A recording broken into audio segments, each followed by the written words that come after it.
ناظرین، drama serial leader کافی زیادہ interesting drama بن چکا ہے۔ اب یہاں پر کرم داد جو تھا اس کا استعمال کیا گیا تھا آغا صاحب کی جانب سے، تاکہ وہ اس کی مدد سے جیل سے باہر آ سکے، جس کے بعد آغا صاحب جب جیل سے چھٹ کر گھر جا رہا تھا تو دادا صاحب کہہ رہے تھے کہ ہمیں اب اکٹھے کام کرنا ہوگا، جس کے بعد صاف انکار کر دیتا ہے آغا اور کہتا ہے کہ میں ایسا کچھ نہیں کروں گا۔ تو دادا صاحب کہتے ہیں کہ ہم نے تو وعدہ کیا تھا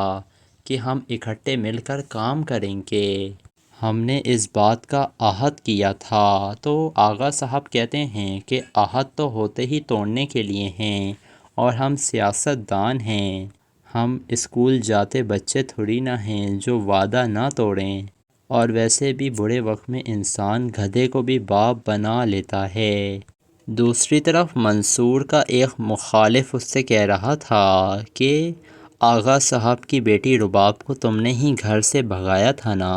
یہ سن کر منصور کو کافی غصہ آتا ہے اور وہ پکڑ لیتا ہے اس آدمی کو گریبان سے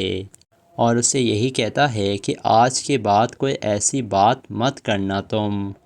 مجھ سے برا کوئی نہیں ہوگا اگر آئندہ تم نے یہ کہا۔ دوسری طرف رباب کا باپ اسے کہہ رہا تھا کہ منصور میں وہ بات ہے ہی نہیں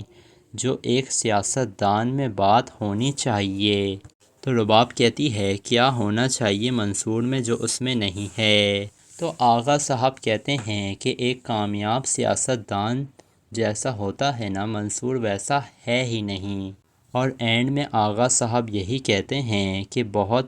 غلط فیصلے اٹھا کر تم نے کام خراب کر دیا ہے، آج سے وہی ہوگا جو میں کروں گا، کیونکہ اب میں جیل سے باہر آ چکا ہوں اور اب سے پارٹی میں چلاؤں گا، تم نہیں، اور سارے فیصلے میرے ہوں گے۔